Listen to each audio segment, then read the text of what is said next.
ఏ రోజైనా ప్రదోషకాలం అంటే శివుడికి ప్రియం కాబట్టి ప్రదోషకాలంలో ఈ నారికేళ దీపాన్ని వెలిగించుకోవచ్చు.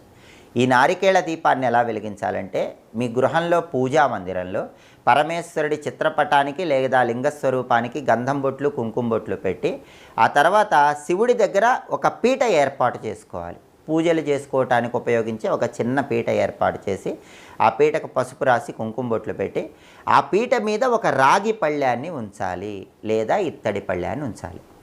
ఆ రాగి పళ్ళెము లేదా ఇత్తడి పళ్ళానికి 5 చోట్ల గంధం బొట్లు 5 చోట్ల కుంకుమ బొట్లు పెట్టాలి.